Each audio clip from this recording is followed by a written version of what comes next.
Hey, yous guys, gals, and bums. Welcome back to A Few Bad Men. It's been a while since I said that. It feels great. Hope you guys are doing well out there. The boss has been good. I've been bulletproofing the channel, greasing a few palms, making sure that we don't lose everything. Okay? But listen, Season 2, we're going to be presenting everything in a whole new way. All right? I took the time out to learn Blender. Okay? These are all Blender images that you see. I've done all these myself. Lots of hours, lots of screaming, lots of yelling, lots of cursing. But I did all this to give you guys what you deserve. You guys stuck with me throughout the thick and the thin, and I'm here to reward you guys, all right? So without further ado, A Few Bad Men presents the Castellammarese War, Episode 1, The Bad One.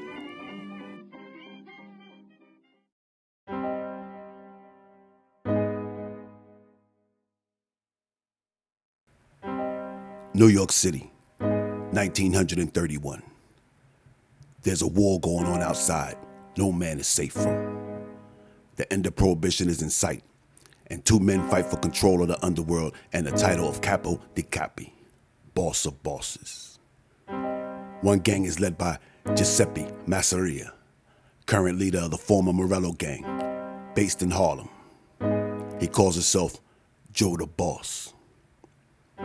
The other is Salvatore Maranzano. He's only been in the country for 6 years, but in that 6 years, he's risen to the top of the gangs who all hail from Castellamarese del Golfo, a small town on Sicily's north coast. These men were from an older generation, stuck in the old ways of clan loyalty and vendetta wars. While these two men battled it out, the next generation of criminal was coming of age. Raised in America, these men had no use for the archaic ways of the old mustache Pete's, as they called them. They didn't care where your family came from. They cared if you could make money together. This group of young Turks was led by one man, Charles Lucky Luciano. Salvatore Lucania was born November 24th, 1897, in the small town of Leccara Fredi on the island of Sicily, to Antonio and Rosalie Lucania. He was the second oldest of five. In 1907, the family joined the waves of Italian immigrants who flooded the shores of America in the early part of the century. After a brief stay on Ellis Island, the Lucanias moved to the Little Italy section of the Lower East Side, at 265 East 10th Street. Salvatore was placed in PS 10. English being his second language, the language barrier became too much of an obstacle, and he would regularly miss school to be in the streets, where how good you spoke with your hands held more weight than how good you spoke English. Young Salvatore spent more and more time in the streets and less in school. His father Antonio would give him a good beating whenever he found out about his truancy, but it was too late. Salvatore was already dancing to the song of the streets. You see, the Lower East Side at that time was separated ethnically. You had the Jewish section, you had your Irish section, you had the Italian section, and in Chinatown you had the Chinese. The Jewish kids had to go through the Irish neighborhoods to get to school, and they were constantly being beaten up and robbed by the bigger and more established Irish hoodlums. Young Salvatore saw an opportunity, and he formed a gang of Italian kids who offered protection to the Jewish kids from the Irish kids for a fee. And if you didn't pay that fee, you could get beat up by the Italian gang that he led. So that was his hustle. His little gang also began to terrorize the many pushcart vendors and store owners in the area. Salvatore began to get a reputation in the neighborhood as the bad one. The letters from school continued to come to the house, and Antonio continued to issue out beatings.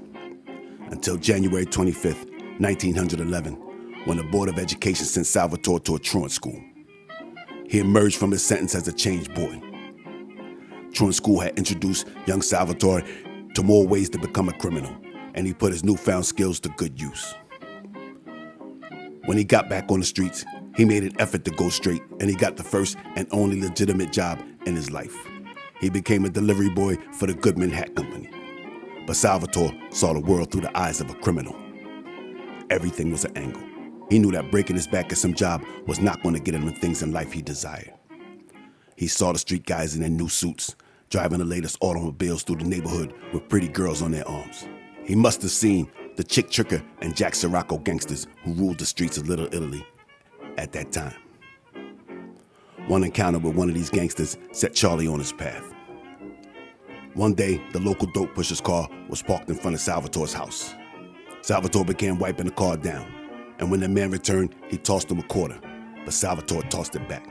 He wanted something more. He offered the man his services. Charlie said, "Why not let me deliver for you?" Salvatore used his job as a hat delivery boy to move dope. He hid the product in the hat boxes. He was making more money in his side hustle than he was making delivering hats. He was doing well for himself, but someone must have talked to the cops, because in 1916, Salvatore was arrested after he was caught with a vial of heroin he stashed in the secret compartment of one of his hat boxes. He was sentenced to 8 months.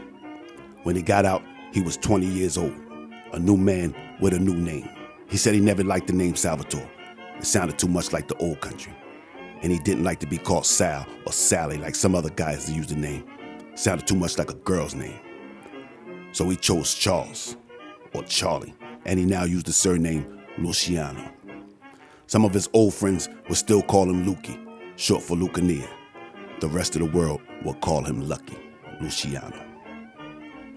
Charlie spent some time with the 5 Points gang, which at this time would have included future underworld heavyweights like Johnny Torrio and Alphonse Capone.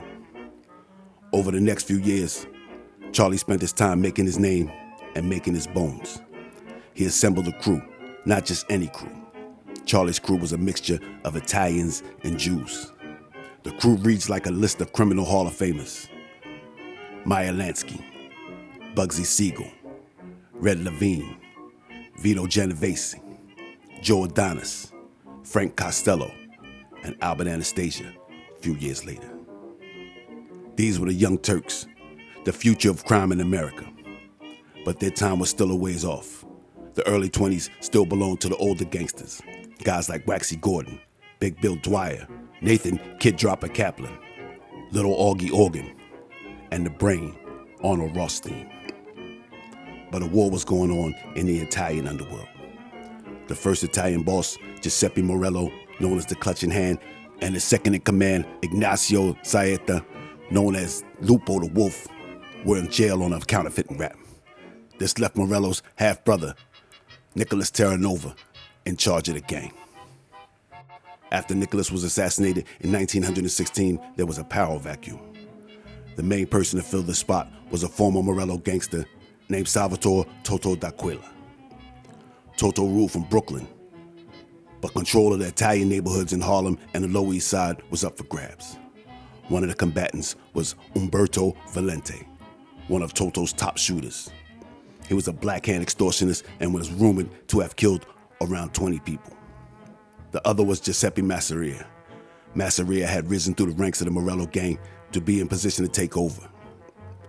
After a few attempts on his life by Valente, in 1921, Maseria sought help to rid himself of the pesky Valente. He hired Charlie Lucky and Vito Genovese as button men. Eventually, Valente agreed to a peace meeting. Maseria set up a meet at John of 12th Street on 2nd Avenue. When the meeting was over, Valente walked out, believing that there was peace. But that feeling didn't last long. Two hard-faced men pulled guns, and shots rang out. Valente was hit with a bullet, but was still able to run.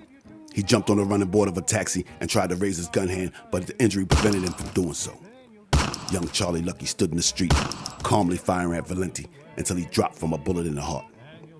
A crowd formed, and Vito and Charlie shot their way through the crowd, injuring several innocent bystanders, and escaped. Charlie was now 1 foot in the big leagues.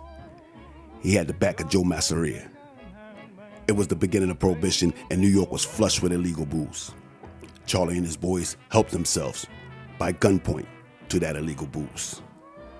They didn't want to deal with the rot-gut stuff that Maseria had immigrants making in their homes. Charlie realized that the money was in the high-quality liquor. They sold some of their hijacked liquor to Arnold Rothstein, who was the biggest supplier of the good stuff. And he was always in the market for a good deal. The big brain took notice of Charlie and his boys, and he hired them away from Maseria. Rothstein had an efficient and professional way of doing business. He used his political influence to have his liquor shipments brought right to the docks in Manhattan. Rothstein was a wholesaler.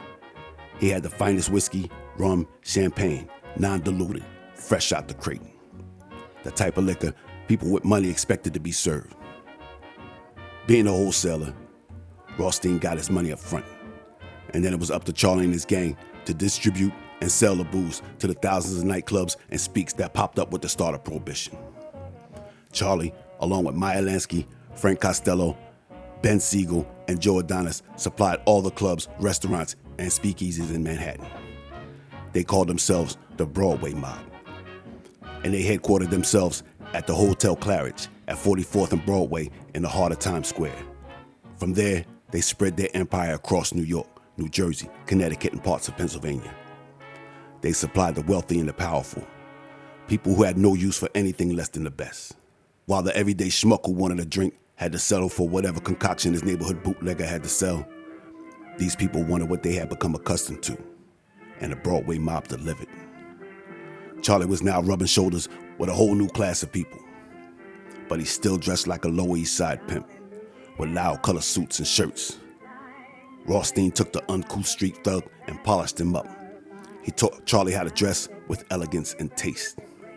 Even though they were bringing in millions of dollars selling liquor, Charlie still had one foot in the dope game.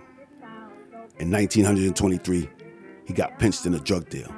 He broke the underworld code and ratted out some dealers the police were after. Seems he wasn't the big fish they were looking for. Anyway, Charlie avoided jail time, but he had damaged his reputation. A reputation that had taken him 10 years to build. The high-class people he was now dealing with did not like being associated with a drug dealer, and his peers in the underworld didn't want to deal with a rat. Charlie had a big problem. In September 1923, Rothstein offered a solution to that problem. Charlie spent $25,000 on 200 ringside seats for the upcoming Jack Dempsey and Louis Firpo fight at the Polo Grounds, and he gave them away to the most influential gangsters, businessmen, and politicians, not just in New York, but the whole country. Among those in attendance were Johnny Torrio, Al Capone from Chicago, King Solomon from Boston, and political boss Tom Pendergast from Kansas City. All right, now let's take a time out real fast. All right, this puts a whole new spin on this painting that I'm sure that you've all seen 1,000 times. I've seen it 1,000 times. I'm sure you have. Now that we know that Luciano, Lansky, Rothstein, Al Capone, Johnny Torrio, all these guys were in attendance in ringside, right? And you see the guy falling through the ropes. Like, where were they? Now that I'm looking at the film, I'm going to let it play a little bit while I talk, so you can you guys can try to pick out if you can see any guys in there. But this just puts a whole new spin on this. All right, I'm sorry to interrupt the story. I just had to say that. All right, so now that you look at this film and you look at that painting, you now know that Luciano and those guys were in attendance at this place right here. All right. The night was a success, not just for Dempsey, but Charlie was back in the good graces of the underworld. Not long after that, Rothstein retired from the booze business. Charlie and the Broadway Mob filled the void. Charlie was now one of the biggest bootleggers in the country. Frank Costello had the political connections, the Bug and Meyer gang supplied the muscle, and Charlie lived in a suite in the Waldorf Astoria overlooking Central Park. He aligned himself with some of the other up-and-comers in the underworld. Guys like Louis Lepke and Goraj Shapiro, Tommy Gagliano and Tommy Lucchese, Longy Zwillman and Willie Moretti. Relationships that would pay dividends down the road. Everything was rolling along. Charlie was a boss in his own right, but there were bigger bosses in New York with bigger gangs and more guns. In 1928, Joe the Boss was not satisfied with his control over parts of Harlem and Little Italy. He felt like it was his time to be the boss of all New York. First, he had to deal with the reigning boss of bosses, Toto D'Aquila. On October 10th, 1928, Toto was outside of a doctor's office in Manhattan. His wife and daughters were inside. Toto was outside tinkering with his car when two men approached him and shots rang out. Toto was hit 7 times. He was taken back into the doctor's office, but it was too late. Salvatore Toto D'Aquila's reign as boss of bosses was over. Joe Maseria now laid claim to that title, and he demanded tribute from all the Italian gangs in the city. Some gangs went along. One gang from a Sicilian town called Castellamare del Golfo, Castle by the Sea, did not. The men of Castellamare, known as the Castellammarese, were led by one man, Salvatore Maranzano, and he let it be known that the Castellammarese would never recognize Joe as their boss, and the two sides prepared for war. Once again, Joe Maseria reached out to Charlie Lucky. He offered Charlie the position of second in command if him and his gang would help Joe win this war.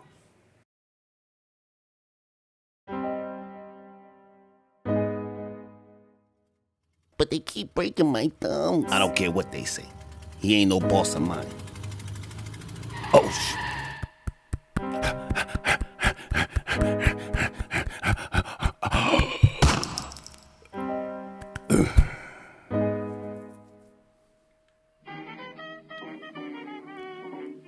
That was episode 1 of the Castellammarese War.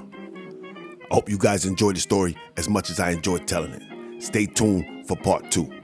If you're new here, make your bones, bump off that subscribe button. Everybody else, break the thumbs, share the videos, all right? This has been A Few Bad Men. Keep your nose clean and don't take any wooden nickels. I see yous in the funnies.